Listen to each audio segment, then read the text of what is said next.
Los pájaros, símbolos de libertad, de ese anhelo humano de ascender hacia lo alto y encontrar nuevos territorios iluminados, pero también representantes, ejemplos de la oscuridad, de un deseo de querer escapar de todas las violencias que podemos llegar a recibir por nuestra raza, nuestra cultura o nuestra religión. Mi nombre es Diego Arboleda y estas son las meditaciones literarias.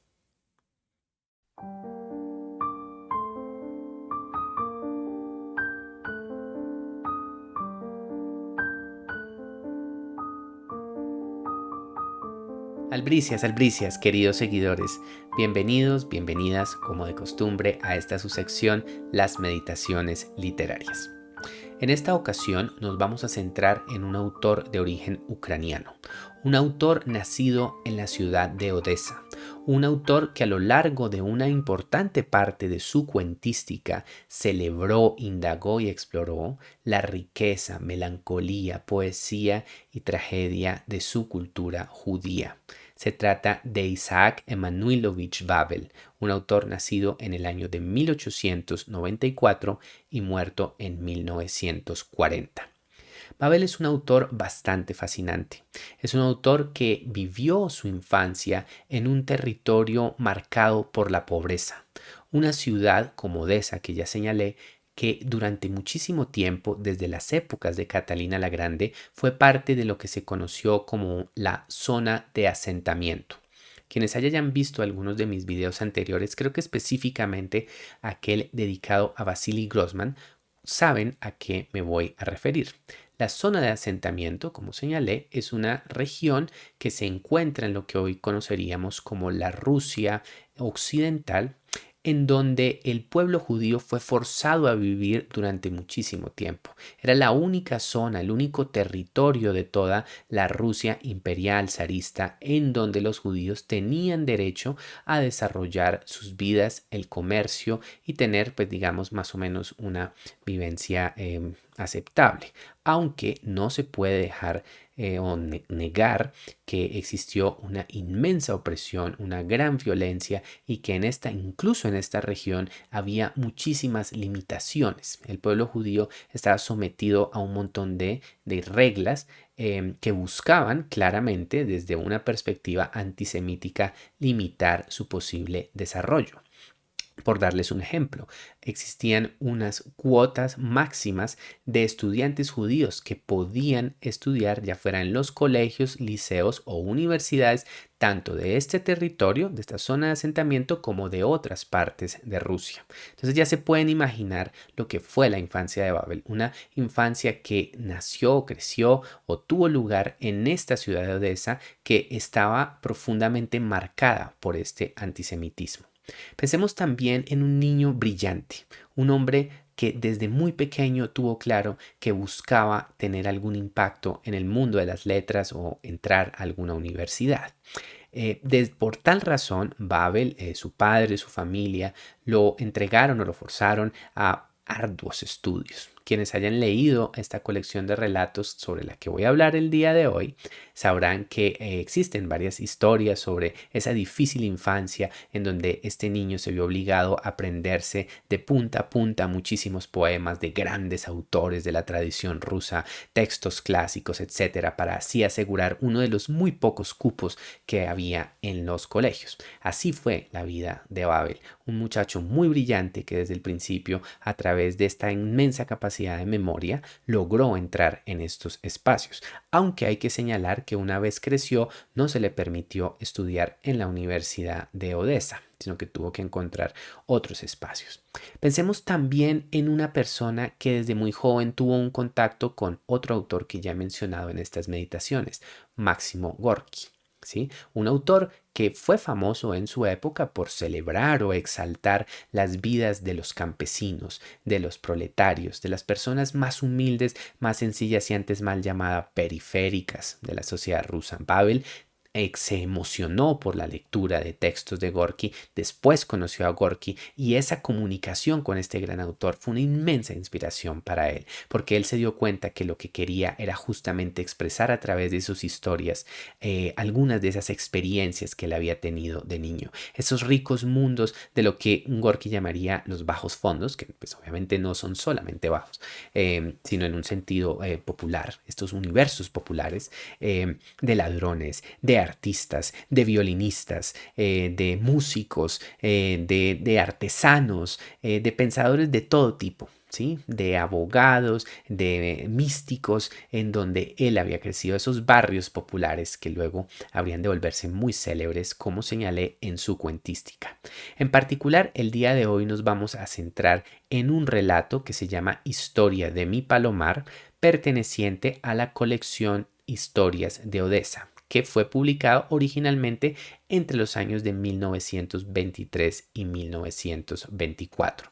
Creo que estos relatos ya no necesitan presentación, lo que he mencionado anteriormente nos lo señala, y vamos a centrarnos en esta historia en una narrativa muy conmovedora de un niño, 9, 10 años apenas, que nos quiere presentar a través del pasaje que vamos a ver a continuación cómo se expresó su amor por las palomas, por las aves y lo que esto significa y cómo esto se inserta en un contexto de violencia, en un contexto específicamente de un pogromo, es decir, de una violencia antisemítica, de un ataque antisemítico a su barrio, a su localidad.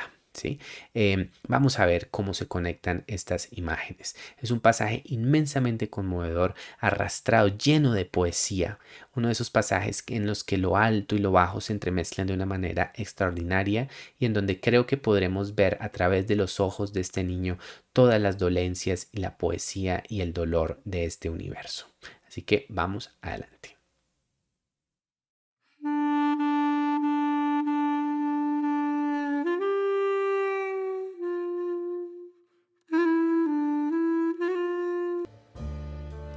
En la Ojotnitskaya, en su lugar de siempre, estaba Iván Nikodimich el palomero. Vendía, además de palomas, conejos y un pavo real. El pavo, con la cola extendida y encaramado en un palo, meneaba de un lado a otro su impávida cabezuela.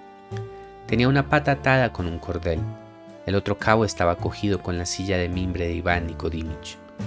Nada más llegar, compré al viejo un par de palomas rojizas de exuberantes colas despeinadas y un par de palomas de moño y las metí en una saca que guardaba en el seno. De la compra me quedaron 40 kopecks, pero el viejo no me cedía por ese dinero una pareja Kriukovo. En las Kriukovo me gustaban sus picos cortos, granulosos, benevolentes. 40 kopecks era su precio justo, pero el cazador regateaba y torcía su cara amarilla, abrazada por retraídas pasiones de pajarero. Terminaba el mercado y al ver que no aparecían otros compradores, Iván Nikodimich me llamó. Todo salió como yo quería y todo salió torcido. A las 11:15 o algo más tarde cruzó la plaza un hombre con botas de fieltro.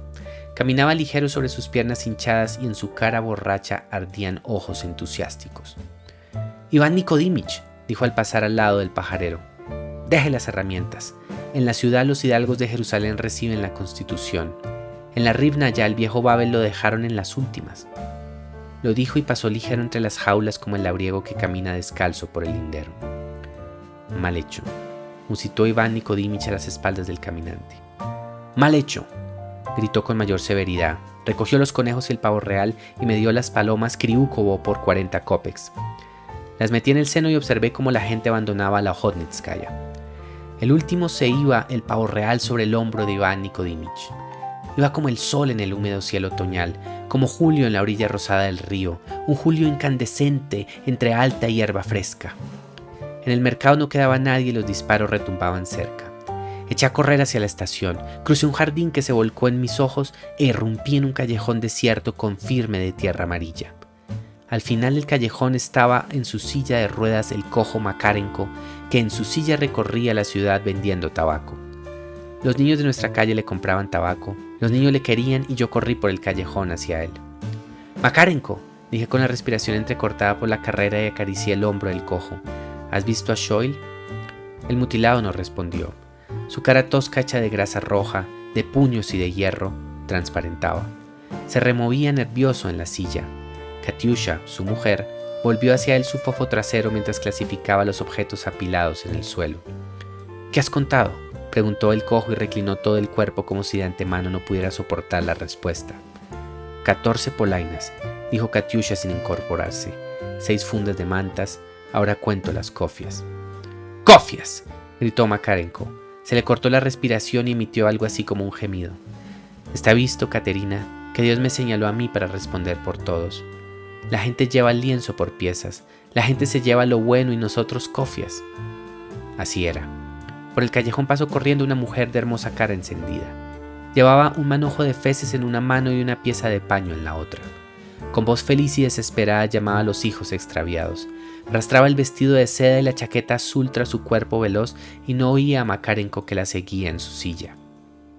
El cojo iba quedando atrás, sus ruedas chirriaban. Él movía las palancas con todas sus fuerzas. En dirección opuesta salió de la esquina un carro tambaleante. Un muchacho campesino iba en el carro de pie. «¿A dónde corre la gente?», preguntó el muchacho y levantó una rienda roja sobre los jamelgos que se agitaban dentro de sus colleras. «Toda la gente está en la plaza de la catedral», dijo suplicando Makarenko. «Allí está toda la gente, buen hombre. Todo lo que cojas, tráemelo, lo compro todo». El muchacho se inclinó hacia adelante y azotó a los jamelgos píos. Los caballos corcovearon como los becerros sus grupas sucias e iniciaron el trote. El callejón amarillo volvió a quedarse amarillo y desierto. Entonces el cojo volvió hacia mí sus ojos apagados. «¿Es que Dios me señaló a mí?», dijo desfallecido. «¿Es que soy yo el hijo del hombre?». Y Makarenko me tendió las manos salpicada por la lepra. «¿Qué llevas en el morral?», dijo y cogió la saca que me calentaba el corazón. La mano gruesa del mutilado alarmó a los tumblers y sacó a la paloma rojiza. El ave reposaba en su mano con las patas estiradas. «Palomas», dijo Makarenko y chirriando sus ruedas se aproximó a mí. «Palomas», repitió y me pegó en la cara. Me pegó de revés con la mano que sujetaba el ave. El trasero fofo de Katiusha se revolvió en mis pupilas y caí al suelo con mi nuevo abrigo. «Hay que eliminar a toda su semilla», dijo entonces Katiusha y se inclinó sobre las cofias. «No puedo ver a su semilla ni a sus hombres apestosos». Ella dijo algo más de nuestra semilla, pero no oí más. Estaba tirado en el suelo y por mi sien se escurrían los intestinos del pájaro despachurrado. Se escurrían a lo largo de las mejillas, serpenteando, salpicando y cegándome. La suave tripa de la paloma se deslizó por mi frente. Cerré el último ojo sin tapar para no ver el mundo que se extendía ante mí. Ese mundo era pequeño y terrible. Una piedra yacía ante mis ojos, una piedra mellada como la cara de una vieja quijaruda. Algo más allá había una cuerda y un manojo de plumas aún palpitantes. Cerré los ojos para no verlo y me apreté a la tierra que yacía debajo de mí con su mudez tranquilizadora. Aquella tierra apisonada no se parecía a nuestra vida ni a la espera de los exámenes en nuestra vida. Lejos de aquí sobre ella marchaba el dolor al lomo de un caballo grande, pero el golpeteo de los cascos se hacía más débil, se perdía y el silencio, el amargo silencio que algunas veces asombra a los niños en desgracia, borró la raya entre mi cuerpo y la tierra inmóvil. La tierra olía a suelo húmedo, a tumba y a flores. Escuché su olor y lloré sin miedo. Caminé por una calle ajena, llena de cajas blancas, caminé adornado con plumas sangrientas, solo por el medio de las aceras barridas como si no fuese domingo, y lloré con tanta amargura, plenitud y felicidad como jamás volví a hacerlo. Los cables blanquecinos susurraban sobre mi cabeza, un perro callejero corría delante de mí. En un callejón lateral, un joven hombre con chaleco rompía un marco en la casa de Haritón Efrusi. El hombre maciaba solo para tener motivos de inclinarse, de sudar y de gritar palabras extrañas en un lenguaje desconocido, no ruso. Las gritaba y cantaba, desgarrando por dentro sus ojos azules hasta que en la calle apareció la procesión que venía del ayuntamiento. Ancianos con barbas teñidas portaban el retrato del zar peinado, los estandartes con santos sepulcrales se agitaban sobre la procesión, ancianas enardecidas avanzaban rápidas. El hombre del chaleco vio la procesión, apretó el mazo contra el pecho y corrió tras los estandartes. Yo esperé el fin de la procesión y llegué a nuestra casa. Estaba vacía. Sus puertas blancas quedaron abiertas y la hierba al pie del palomar aplastada. Solo Kuzma no abandonó la casa. Kuzma el barrendero estaba en el cobertizo y amortajaba al difunto Shoil. «Te lleva el viento como a la mala astilla», dijo el viejo al verme. «Estuviste fuera una eternidad.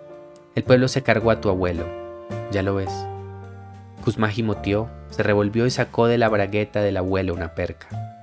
2 percas metieron a mi abuelo, una en la bragueta y otra en la boca. El abuelo había muerto, pero una perca estaba viva y se estremecía. «Se cargaron al abuelo, a nadie más», dijo Kuzma y tiró las percas al gato. «Los puso de vuelta y media, y de qué manera. Tío formidable. Tápale los ojos con monedas, anda». Entonces, a mis 10 años, no sabía para qué los muertos necesitaban las monedas.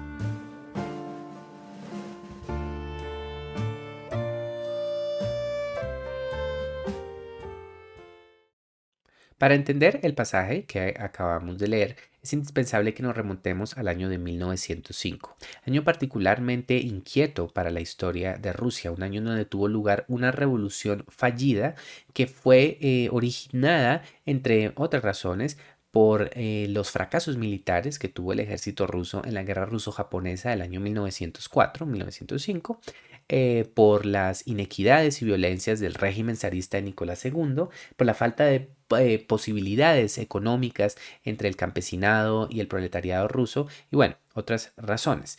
Todo esto, como creo que es evidente, se conjugó en una serie de protestas muy fuertes, protestas que por cierto después una de ellas habría de ser inmortalizada en la película del acorazado Potemkin de Sergei Eisenstein, protestas que tuvieron como impacto último no la transformación del régimen, cosa que habría de suceder obviamente años después, sino una promesa que no habría de cumplirse, pero que en su momento se vio con gran expectativa, que era la constitución, la creación de un parlamento ruso. ¿Sí? La creación de una constitución rusa y de un parlamento en donde no hubiera solamente una representatividad de parte de los aristócratas y de los latifundistas, sino también del pueblo raso. Esto, como señalé, no habría de llegar a buen puerto, pero en su momento se vio con mucha esperanza. Pero bueno, ¿cómo se conecta esto con el caso de Odessa, específicamente, que es en donde se desarrolla esta historia que estamos viendo hoy? En el año de 1905 hubo una revuelta popular importante allí, una revuelta popular que en nuestro caso, y lo que nos interesa, se manifestó en un pogromo, en un acto de violencia contra el barrio judío de la ciudad, que causó la muerte de aproximadamente 300 personas. Ya se sabe que por todos estos discursos antisemíticos, los judíos han sido juzgados y culpados de muchas de las violencias políticas y económicas de una sociedad, cosa que aquí también ocurrió. Específicamente esta historia que estamos viendo es una historia de tipo autobiográfico. Isaac Babel era un niño de 10, 11 años cuando esto ocurrió. Él vivió lo que estamos aquí observando, obviamente le agregó algunas cuantas florituras, pero esta es su propia experiencia y él efectivamente perdió durante este pogromo violento a su abuelo Shoil. Momento trágico que es inmortalizado en esta sección. También, como un último detalle, antes de que comencemos el análisis, debemos tener presente lo que ha sucedido antes en la vida de este niño. Este niño, a través de su prodigiosa memoria, ha logrado por fin entrar en un colegio. Se le ha entregado un cupo para entrar al colegio y su padre, para celebrarlo, le ha entregado un dinero también para que compre unas palomas. Ya veremos también el simbolismo que cumplen o tienen estas palomas, pero el niño se siente muy animado por ello y por eso va al mercado a ver al palomero. ¿Listo? Entonces, ahora sí, comencemos. Entonces, como digo, el niño se encuentra con el palomero, pero observemos que además de palomas, cuyo simbolismo veremos en un momento, ¿qué otros animales hay? La imaginería animal es muy importante en este pasaje. Pensemos en los conejos, por ejemplo. Los conejos, símbolos de reproducción, de fecundidad, de un despertar erótico. No tanto en este relato, pero en otros relatos nosotros vemos que la prosa de Babel o la narrativa de Babel está marcada por un aliento erótico, por la ilusión o la esperanza de muchos personajes de tener un despertar erótico, de cómo son o de sus ricas vidas sexuales. Entonces yo creo que aquí hay una pequeña alusión a eso, un tema que, como digo, se desarrolla en otros relatos del libro Relatos de Odessa. Pero en particular nos interesa en este caso la figura del pavo real. El pavo real va a reaparecer en varios momentos de este pasaje. Entonces tengamos presente esto que nos indica. Obviamente, el pavo real es una figura sagrada, una figura mística trascendente para la cultura hinduista, pero cosa interesante que revisé también para este video, lo es también dentro de algunas tradiciones judaicas. Es visto en particular como un símbolo de la resurrección. ¿Sí? De la resurrección. Es interesante, interesante pensar en eso, porque ¿qué nos quiere decir esto en la vida de este niño? ¿Sí? En la idea de una resurrección, de una nueva vida que se está iniciando después de las torturas, de los sufrimientos e incertidumbres, de no saber si iba a poder o no estudiar, de haber detenido su vida, de haber sufrido, el niño ha encontrado una ilusión, una esperanza y ahora está renaciendo, ¿sí? Habrá de ser un renacimiento efímero, doloroso, pero en este momento se está presentando, ¿sí? Si queremos ir más allá, realmente el pavo real también tiene unos simbolismos trascendentes. En todo caso, está evocándonos, digamos, un universo que va más allá de la realidad de este pequeño. ¿Sí? Y que nos va a empezar a conectar con un universo espiritual que siempre está latente dentro de este pasaje, dentro de todo este relato. ¿Sí? Entonces, bueno, tenemos a este pavo real. También vemos, bueno, que pues él llega con mucha ilusión, inicia su transacción comercial. Me parece muy interesante que a lo largo de toda esta sección se nos esté siempre presentando cómo estos ideales chocan o se contrastan o se complementan, si así queremos verlo, con estas realidades económicas innegables de un pueblo específicamente muy pobre, ¿sí? Estamos hablando de que Babel creció en un universo de judíos de clase popular. ¿Sí? Que tenían que soportar mucho tipo de vejaciones económicas. Entonces, esa conciencia de la economía, de la escasez económica está siempre presente. Entonces, ahí vemos todo este tire afloje, este regateo, que además me parece muy interesante que se nos empiece a dar la vuelta, ¿no? Como que el regateo y la persona que está regateando no es un judío, sino es un ortodoxo, justamente con el que están regateando este muchacho, hasta por fin obtener estas palomas, ¿sí? Aquí hay como un juego también con muchas de las grandes convenciones racistas, antisemíticas que se han utilizado tradicionalmente y Babel les da una vuelta para mostrarnos otra realidad. Entonces, una demostración también del conocimiento que tiene este niño es la precisión con la que se nombran las especies, ¿no? En este caso se nos habla de una paloma criúco, después se hablarán de otras especies, entonces es muy diciente, ¿sí? Pero bueno, el punto es que existe un regateo y al final, por fin, dado que nadie más quiere comprar las palomas, pues el niño obtiene lo que desea. Y por eso nos dice, todo salió como yo quería, pero todo habrá de salir también torcido por una serie de terribles acontecimientos que se desarrollarán después. Entonces, ahí lo que vemos es que ahora nuestro niño pues sale, digamos, muy contento, muy animado. Ya son como las 11:00 más o menos, ya estamos llegando hacia el mediodía y de pronto se nos empieza a anunciar que algo ha ocurrido en otra parte de la ciudad. Se nos dice que los hidalgos de Jerusalén reciben la Constitución. Es decir, se nos está anunciando que en la plaza central del pueblo, en una sección del pueblo, se está recibiendo una constitución. Es decir, que se nos está diciendo, se nos está entregando la expectativa que yo ya les señalé de una construcción de una constitución. ¿Esto qué nos quiere decir? Que aquí ya estamos in medias res. Estamos en un momento en donde las protestas sociales del año de 1905 ya han alcanzado su mayor furor en otras partes, ¿sí? Y ya el gobierno se ha visto obligado a reaccionar y a proponer la construcción de esta constitución. Entonces todo parece partir de la idea de que esta sociedad mayoritariamente ortodoxa, no lo olvidemos, está obteniendo un beneficio, ¿sí? Se les está diciendo, se les va a entregar una constitución, pero, y es ahí donde está el gran pero, junto a ello se nos dice que al viejo Babel, es decir, al abuelo de nuestro narrador, lo han dejado en las últimas, está gravemente herido, algo terrible ha sucedido. Es muy interesante que, dado que aquí estamos viéndolo desde el punto de vista del niño, nuestra información como lectores esté permanentemente incompleta. No sabemos qué está sucediendo. El niño es un testigo de una realidad que es parcial y nosotros nos iremos solo lentamente acercando a estas realidades de violencia que en este momento están más alejadas del muchacho, ¿sí? Entonces hay una contraposición, un choque entre una idea de justicia, de construcción de una nueva sociedad y un acto de violencia que ha ocurrido, ¿sí? Es muy diciente ese choque que se está aquí presentando. Vemos que Iván Nicodimich obviamente se queja, dice esto es inaceptable, ¿qué es lo que ha pasado? ¿Sí?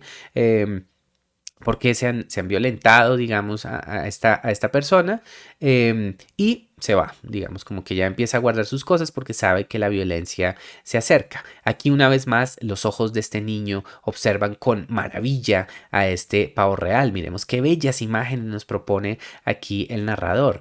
El sol en el húmedo cielo otoñal, Julio en la orilla rosada del río, un Julio incandescente entre alta hierba fresca, ¿sí? Miren cómo el pavo real se vuelve no solamente un símbolo de trascendencia espiritual, sino también de florecimiento físico, de expectativa, de sensualidad y de belleza, de ese anuncio de ese verano eterno que habrá de venir eventualmente. Es muy hermoso eso, ¿sí? Porque también es una manifestación indirecta de esa emoción y de esa alegría y de ese anhelo de libertad que siente el niño. ¿Sí? Entonces aprovechemos esta circunstancia para empezar a hablar también de qué simbolizan estas palomas. ¿Sí? Las palomas ya se nos ha dicho anteriormente y pues aparecen en varios de los relatos de Odessa. Existen unos palomares, ¿sí? Palomares que son utilizados, son las palomas, digamos, donde viven las palomas, que son utilizados de maneras muy distintas. Puede ser utilizado por ladrones, ¿sí? Ladrones o bandoleros o personas que se mueven un poco al margen de la ley que entrenan las palomitas para que se conviertan en mensajeros y lleven mensajes de un punto a otro, ¿no? Eso ya lo conocemos. Pero en este caso en particular no es así. Al contrario, son un símbolo de esa inocencia, de esa libertad, de ese anhelo de ir más allá, de vivir una vida más grande. Es muy diciente que las palomas le sean legadas o entregadas a este niño o que se le posibilite su compra después de que él tiene acceso a la educación, de que se le ha dado la oportunidad de estudiar, de que ha adquirido esa llave que le permitirá salir de esa zona de control en la que han estado, esa zona de asentamiento en la que se han ubicado los judíos, que ha podido llegar a un lugar en donde va a crecer, donde se va a convertir en un profesional. Es muy diciente eso. Si hay algo que late también debajo de varios de los relatos de Babel, específicamente de esta colección, es esa dura conciencia de la lucha social de tantas personas, de tantas familias que ponen todas sus esperanzas y anhelos en esas futuras generaciones que habrán de ascender un peldaño en esa difícil lucha social. ¿Sí? Entonces es muy diciente que justamente este niño está obteniendo estas palomas. Es un símbolo de esa libertad y de esa nueva vida que se encuentra todavía en la distancia hacia la que el niño habrá de volar eventualmente como estas palomas. ¿Sí? Pero bueno, entonces el niño tiene allí sus palomas, las carga así en un saquito que mantiene allí junto a su pecho. Se nos dice que el palomero pues se retira, se nos empieza a indicar que hay unos disparos que retumban cerca, ¿sí? Es decir, el sonido de la violencia se va acercando, ¿no? Muy interesante ese ojo infantil, ¿no? Como que otra vez no nos exponen directamente hacia la violencia, al menos no todavía, sino solo más adelante. De esa forma evitamos, por ejemplo, el cliché de que esto hubiera sido un relato bélico, abiertamente bélico, por ejemplo, en donde viéramos esa confrontación, esa violencia que se está allí dando. No, se lo muestra de manera indirecta. ¿Sí? Y bueno, y entonces el niño se aleja de la plaza de mercado y entra en un callejón.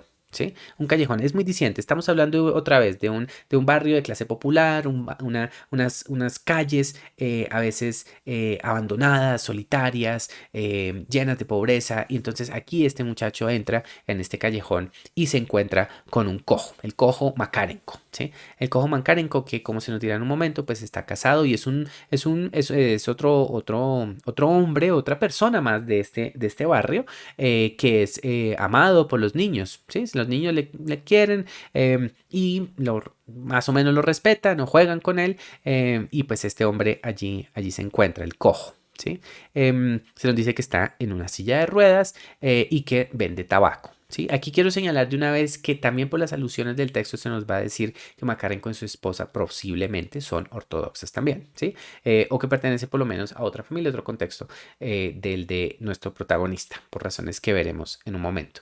El niño obviamente ya después del oído en la plaza de mercado empieza a preguntar por su abuelo, ¿no? ¿Qué ha sucedido con él? Le pregunta a esta persona de confianza. Y tengamos un detalle muy presente y es la idea del cojo. ¿sí? Justamente este cojo Makarenko es una persona que también por esta limitación física dentro de estas sociedades injustas, desiguales, violentas y demás, sería también vejado, sería atacado. De la misma forma que este niño y su familia son atacados por turbas antisemíticas, este cojo, preguntémonos, ¿qué pasado no ha sufrido también? ¿Sí? ¿Cuánto no ha sido también vejado, insultado, etcétera? ¿Sí? Hay una conciencia de no solo una otredad, sino también de una orfandad, de una debilidad en algunos de estos personajes. No debilidad que surja de su propia voluntad, al contrario, son personas muy seguras, personas que están buscando salir adelante, encontrar una gran fuerza, sino lo que la sociedad les impone. ¿Sí? Entonces está esa noción de un otro, ¿sí? De ese ser mal llamado periférico que se encuentra aquí. ¿Sí? Entonces, entre el cojo y el niño, sin pensar, o pensemos obviamente también en la figura del niño. O sea, no estamos hablando solamente del judío, sino del niño judío, ¿sí? Que es un doble rasgo en esta sociedad violenta de abuso, de control, de violencia, ¿sí? Entonces, bueno, el niño le pregunta, pues, ¿has sabido, sabes algo de mi abuelo? El otro no le contesta porque, como se nos dice, está muy preocupado él y su mujer, Katiusha, en pensar en objetos. ¿Sí? Empiezan a hablar de polainas, fundas de mantas, cofias, y es evidente, bueno, no sé si no era tanto para ustedes, pero bueno, lo podemos aquí ya revelar, que se está aludiendo a un saqueo. ¿Sí? Se han saqueado un montón de objetos. Evidentemente, aquí el pogromo ya ha comenzado. El niño no está en el barrio, obviamente en el barrio judío, pero él todavía no ha visto los resultados de esta violencia, ¿sí? Pero nosotros nos vamos dando cuenta de que así es, de que estas personas ya están saqueando un montón de lugares, ¿sí? Ya sean unas tiendas, ya sean unos hogares, y es eso lo que este cojo y su mujer tienen aquí, Makarenko y su mujer tienen, ¿sí? Hablan de polainas, hablan de fundas, hablan de cofias, más adelante se nos va a mostrar también otras personas que pasan, que no, por ejemplo, una mujer que tiene un manojo de feces en una mano, una pieza de paño. Me parece muy interesante esto, ¿no? Sobre todo la figura del fez, ¿no? Que es un gorro de tipo, bueno, al menos utilizado más en el mundo islámico, ¿sí? Muy interesante eso porque nos demuestra otra vez esa cualidad portuaria de Odessa, ¿no? Una ciudad que se encuentra en las orillas del Mar Negro y que desde este momento y aún hasta el día de hoy, que si mal no recuerdo es como la tercera ciudad más importante de Ucrania actualmente, es una ciudad que ha sido siempre un gran puerto, ¿sí? Y un punto de unión entre distintas culturas, uno de esos momentos, uno de esos espacios liminales o de comunicación intercultural en donde nosotros vemos la mezcla de una tradición ortodoxa, por supuesto, ya sabemos, pues, ¿no? Ucrania, uno de esos importantes lugares históricos del origen de la tradición eslava, vemos la conexión económica también con Constantinopla, con Bizancio, después con el Imperio Otomano, etcétera, ¿no? Entonces ahí también hay con el mundo islámico, vemos también, como es evidente en este caso, la presencia del mundo judío. Entonces este es un universo intercultural en donde a través de estos objetos de un saqueo, nosotros estamos viendo también todo ese mundo, lo estamos insinuando, lo estamos entendiendo, pero precisamente porque se nos presenta en un contexto de saqueo y de violencia, nos damos cuenta de sus terribles implicaciones, de las violencias aquí religiosas, interreligiosas, sociales, de élite, de clase que se están presentando, ¿sí? Y bueno, observemos qué nos dice también este Makarenko, ¿sí? Nos dice, está visto, Caterina, que Dios me señaló a mí para responder por todos. La gente ya lienzo por pieza, la gente señaló bueno, nosotros cofias. Él se siente muy frustrado, ¿no? Claramente se siente muy frustrado y siente que es un elegido del Señor, ¿sí? Pero un elegido negativo. Dios lo ha castigado. ¿Sí?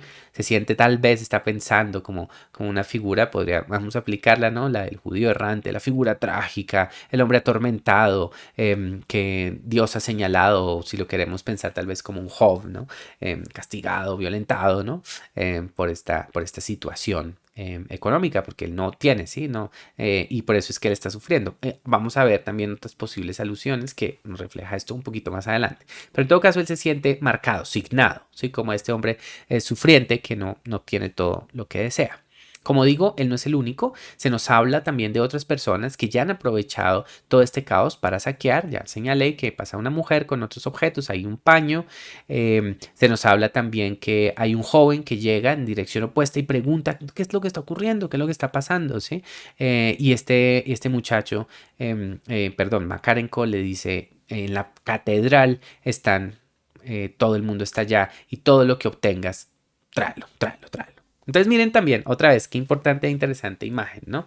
Que se nos está diciendo, ya les explicaré en qué momento es que yo siento justamente que se nos alude, que Makarenko precisamente no es judío, sino muy probablemente ortodoxo, está aludiendo a que en la catedral, probablemente en sus alrededores o tal vez en una plaza de mercado que había allí cerca, la gente está saqueando, está obteniendo todo tipo de objetos, ¿sí?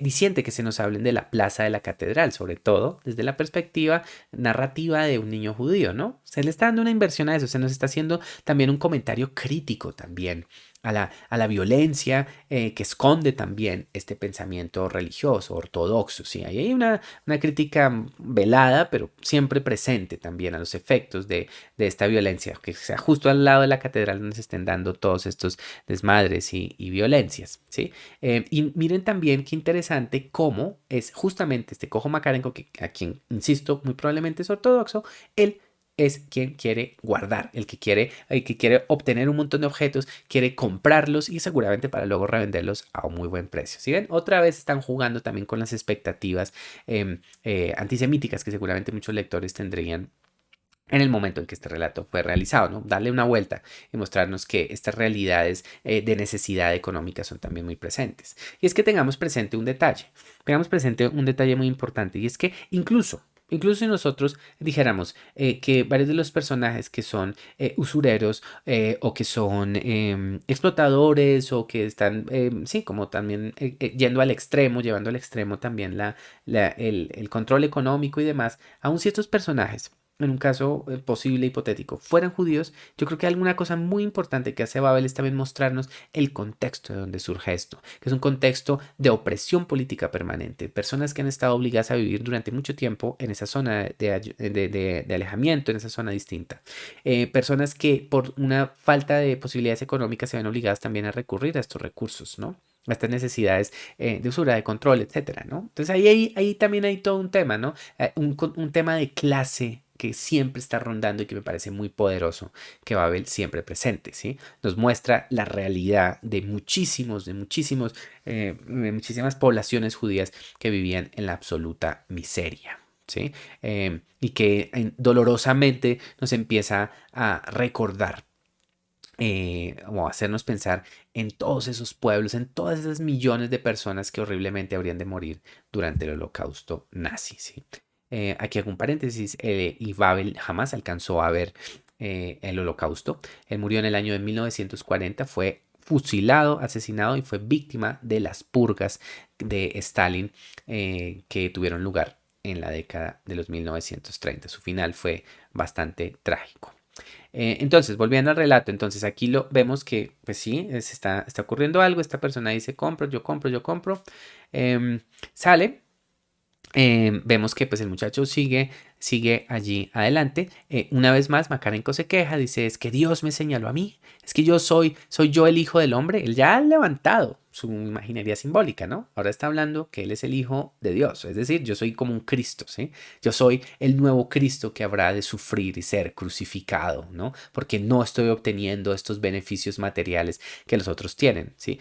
La imaginería religiosa está siendo totalmente tergiversada, materializada, comercializada. Es muy diciente que estas personas utilicen todo este lenguaje religioso, pero lo hagan dentro de un contexto tan manipulador y económico. A diferencia del niño que está utilizando toda esta simbología animal para reflejar esta búsqueda de trascendencia que parece ser mucho más pura y sincera.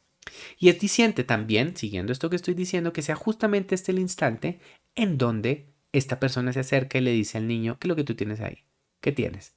¿Sí? Makarenko le pregunta, ¿qué tienes en el morral? Tienes esas palomas y demás. Y apenas ve esa paloma, pensemos obviamente, aquí también podemos retomar simbolismo de la paloma. Paloma, por favor, aquí podríamos pensar en imágenes bíblicas, ¿no? Las palomas de Noé, por ejemplo, ¿sí? O la paloma de Jesús, obviamente, ¿no? La idea también de resurrección, el alma, el espíritu, etcétera.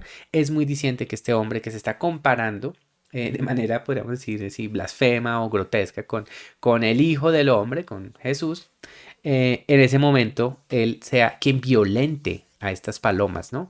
Le pega al niño violentamente, le pega, el niño cae al suelo, y él vemos es a través de sus ojos como el trasero de la mujer se mueve porque obviamente le está cayendo y cae trágicamente, ¿sí? Y aquí es donde viene un comentario, miren, Katiusha lo menciona, hay que eliminar a toda su semilla.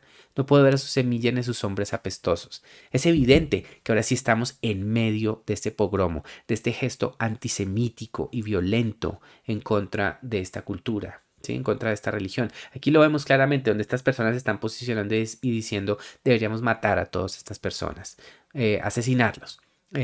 Quitarles todo y no solamente matarlos, sino destruir la semilla, la posibilidad de que haya un legado. Imaginémonos qué trágico resulta esto también para este niño, ¿no? El darse cuenta que también él es odiado, despreciado y que simbólicamente estas palomas que simbolizaban esa nueva vida, esa resurrección, esa grandeza, están siendo también violentadas.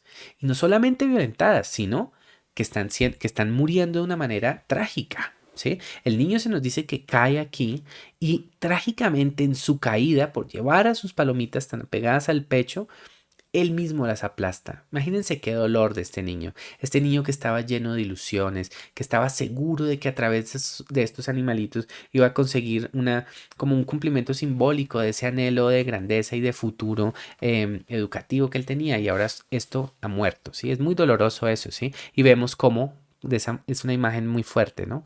Por su ciencia escurrían los intestinos del pájaro despachurrado. ¿Sí? Que lo ciega por completo. Es muy diciente también, ¿no? El que tenía los ojos abiertos a un nuevo mundo, a una sociedad en este momento queda totalmente enceguecido. Y no solo enceguecido, sino que él parece entregarse a un deseo de no querer ver. Ese mundo que antes parecía abierto y lleno de promesas, ahora se vuelve un mundo de miserias y de violencia sin fin, ¿sí? Él no quiere ver ese mundo que se extiende ante sí. Se concentra solamente en una pequeña piedra. Es una imagen casi cinematográfica, ¿no? Una pequeña piedra que él observa allí ante sí, que le recuerda el de una vieja con una quijada gigante. Y en ese momento él solo sufre, ¿sí? Siente un inmenso dolor. Solo ve a través de estas pequeñas imágenes la piedra, una pequeña cuerda, un manojo de plumas y se cierra y solo se centra en sus ojos. Me apreté a la tierra que yacía debajo de mí con su mudez tranquilizadora, ¿sí? Y miren, nos dice, aquella tierra no se parecía a nuestra vida ni a la espera de los exámenes en nuestra vida. Oh, es muy poderoso.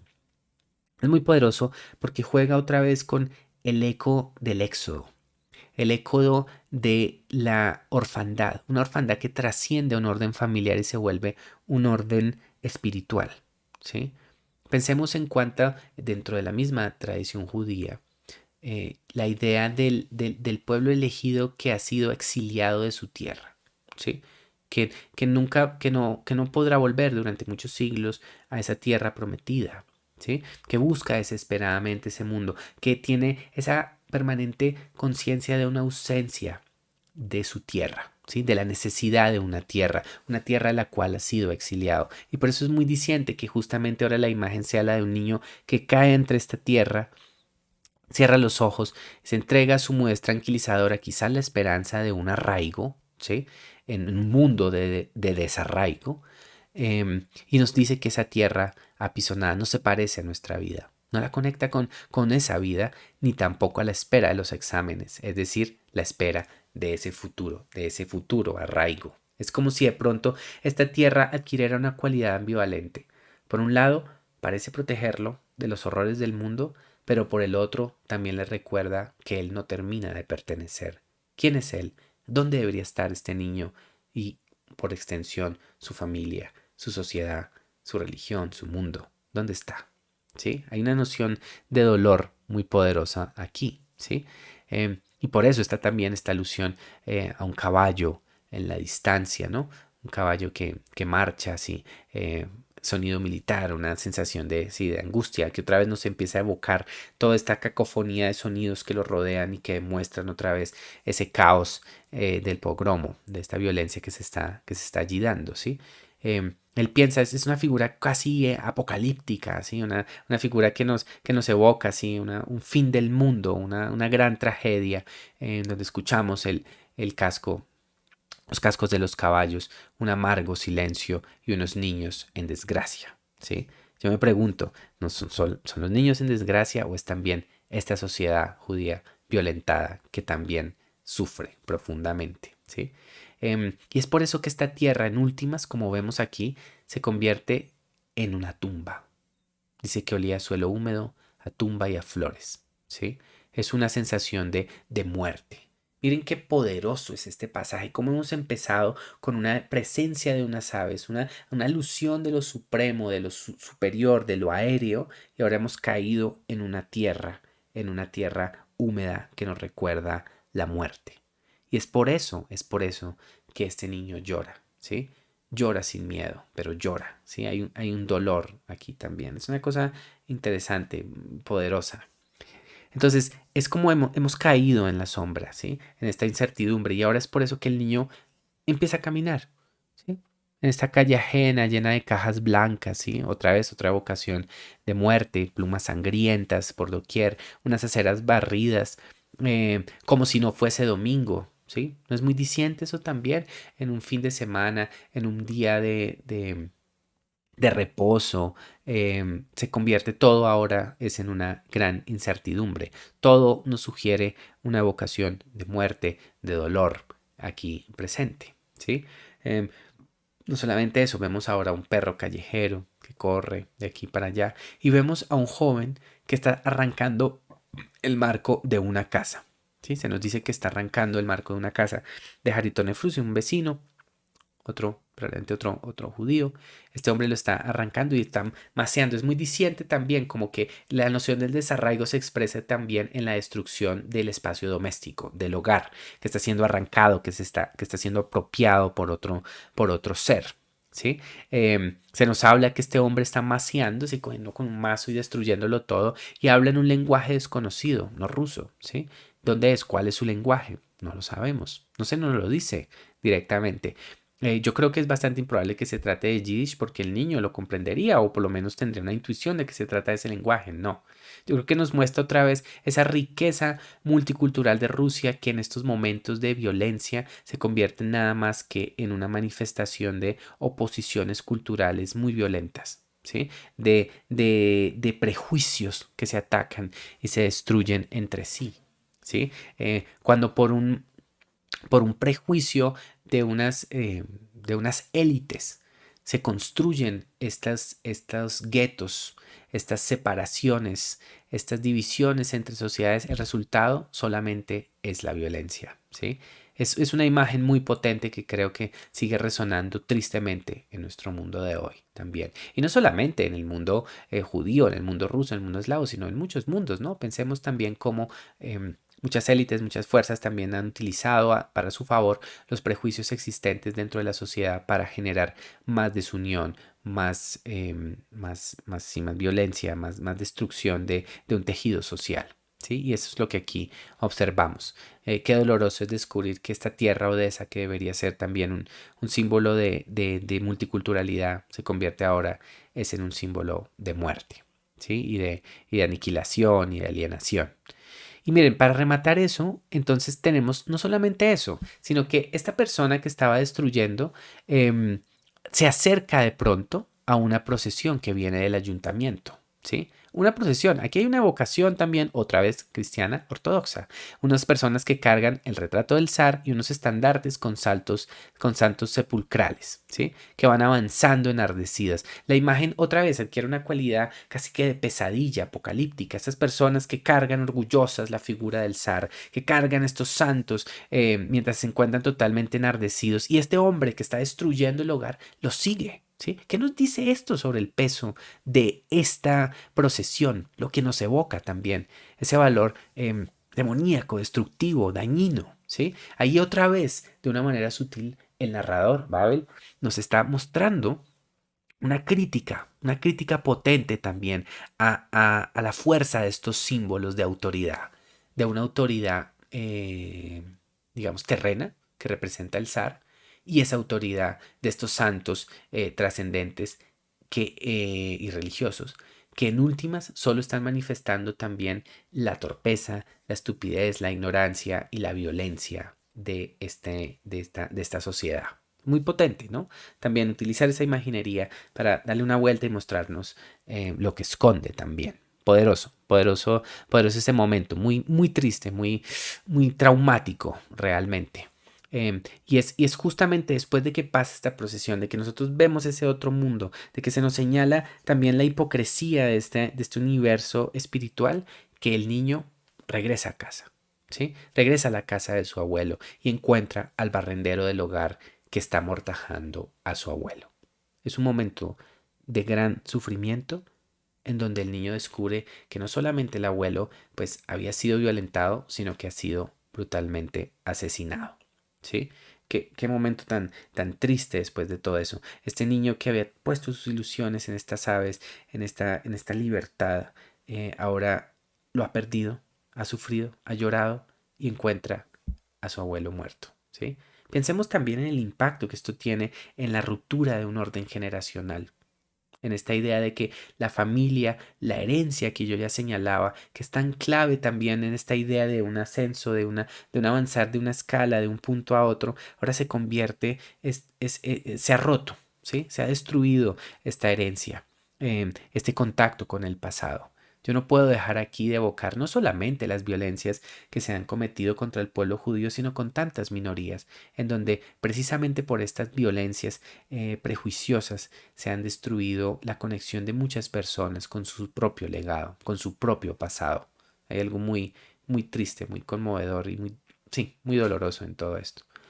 Y es entonces así como llegamos al final del pasaje, en donde este miembro apenas del hogar le dice a este niño, lleva el viento como una mala astilla. Hasta hay una culpabilización del niño, ¿no? Como si fuera él el que se hubiera ido, ¿sí? Estuviste fuera una eternidad. Aquí es donde me parece también muy prodigioso cómo la simple historia de un niño que ha ido a un mercado a comprar unas palomas en medio de un día particularmente trágico, de un pogromo violento, que vuelve al hogar, nos evoca también, por supuesto, creo que queda muy claro la figura de no del judío errante, sino del hijo pródigo, que vuelve a casa, ¿sí? Que vuelve a casa después de una larga eternidad y que es recibido con inmenso dolor también, ¿sí? Este pasaje es una especie de viaje simbólico que ha empezado por lo alto, ha entrado en el caos de la incertidumbre, en el fango de la incertidumbre, se ha hundido en esa tierra que huele a muerte y ahora se ha levantado o ha regresado o ha terminado en este momento del regreso a casa. Una casa que ahora ha sido destruida, ¿sí? Podríamos pensar también, obviamente, a nivel bíblico, también todas las evocaciones que eso nos tiene, ¿no? La caída y destrucción del templo de Jerusalén, por ejemplo, ¿no? Las múltiples destrucciones. Otra vez la figura del éxodo, la vuelta a la tierra prometida que no es tal, ¿sí? Al hogar que ha sido aniquilado. Y miren la imagen tan dolorosa. Kuzma le muestra al niño el cuerpo de su abuelo, que está muerto allí, tumbado, muerto. Y no solamente eso, sino que se nos dice que se le han metido unas percas, unos peces en la bragueta y en la boca. Aquí debemos tener en cuenta una cosa. Antes se nos ha dicho en el relato que su difunto abuelo era pescadero, justamente. Pensemos los peces. ¿Sí ven? Era un elemento que nos estaba faltando aquí, ¿eh? Estábamos hablando ya de lo alto, de lo aéreo. Llegamos a la tierra, ahora llegamos al agua, ¿sí? Y claro, los peces son otra evocación de lo crístico. Es como si todo este universo de imaginería religiosa cristiana se le estuviera dando una inversión violenta y brutal. Y yo me pregunto sinceramente si también esta introducción de ese pez en la boca de este hombre no es una especie así como de ritual perverso que quiere insinuarnos que ha sido asesinado por su judaísmo, por su propia fe y por haber negado también a esta figura crística, ¿no? Es una cosa muy poderosa, además, y muy, muy, muy terrible. Y miren que también hay una alusión también de una violencia de tipo sexual, ¿sí? El hecho de que le hayan metido el pez en la bragueta, ¿sí? En un pasaje posterior al que estamos analizando hoy también se nos dice eso, que las piernas del cadáver están abiertas también, como si hubiera un símbolo de violación, de vejación, una cosa terrible, ¿sí? Con lo que termina. ¿Sí? Y así es como el Kuzma, digamos que se va a encargar ahora ya de limpiar el cuerpo, de tratar de darle un entierro digno, quita las percas. Se nos dice que pues mataron al abuelo, pero que dio una lucha, ¿no? Los puso de vuelta y media, dicen, ¿sí? ¿Qué habría pasado? ¿Qué habría pasado si hubiera podido vencerlos? Pero no pudo hacerlo, sino que fue derrotado. Y este pasaje termina con esa imagen tan terrible que es cuando se le entregan unas monedas al niño, unas monedas que, si ustedes recordarán, antes tenían un valor económico. Eran una referencia también a esas necesidades de esta sociedad, una referencia también a estos anhelos de libertad, de empoderamiento, de ensoñación que tenían con la compra de las palomas y que ahora, por el contrario, se convierten en un camino de muerte. ¿Sí? En esas monedas, en esos óvulos que cubren los ojos, es una tradición que por supuesto no es única del judaísmo, que son esas monedas que habrán de cerrar los ojos de los difuntos, e impedir a nivel práctico que sus ojos se abran con la retracción propia de la muerte, y por otro lado, que se les entregue ese dinero ahora para ir aún más allá al que han sido forzados a ir, en este caso en particular, este abuelo que ha sido brutalmente asesinado y forzado a iniciar ese viaje hacia el más allá. ¿Sí? Qué doloroso es eso que este niño diga y concluya: a mis 10 años no sabía para qué los muertos necesitan las monedas. Porque él necesitó las monedas para esas palomas, pero ahora esos muertos necesitan esas monedas para poder volar a un nuevo territorio. Qué fuerte, qué poderoso y triste es también esto, ¿sí? Como cierra a través de este colofón trágico este, este doloroso episodio. Em, y bueno, así concluye este pasaje. Espero que lo hayan encontrado tan poderoso, interesante como yo. Espero que sea también una inspiración para ustedes si no han leído a este autor o si no han leído otros relatos de historias de Odessa para que se lancen a hacerlo. Em, y para mí, pues digamos, como siempre, cerrando esta discusión, este pasaje es ciertamente una inspiración para una discusión amplia sobre la importancia del respeto, sobre la importancia de que reconozcamos la valía de nuestras diferencias y el absurdo de que nos destruyamos unos a otros a través de o por culpa de los prejuicios que se nos han sido entregados, que nos han sido legados de generación en generación.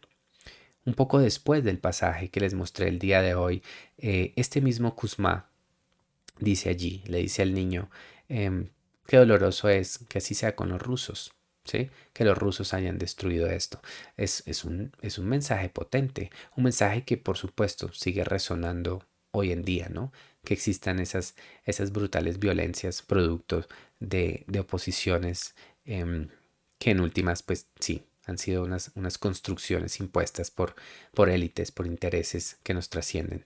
Pero, insisto, no nos quedemos solo en Rusia, no nos quedemos solamente en el lamento del pueblo judío, sino pensemos también en los lamentos de todas esas multitudes, de todos esos mundos, esas presuntas minorías tan maravillosas, tan ricas, prodigiosas, llenas de colores culturales, llenas de tanta sabiduría y conocimientos que han sido violentadas a lo largo de la historia. Y cuán absurdo resulta que terminemos en este mismo camino, porque será un camino que no solamente en abstracto implicará una destrucción de un legado, sino también en un dolor intenso de niños, de madres, de tantos padres de familia, de tantas personas que ojalá, ojalá nunca tengan que ver lo que vio este niño, ver a su abuelo muerto con una perca en la boca.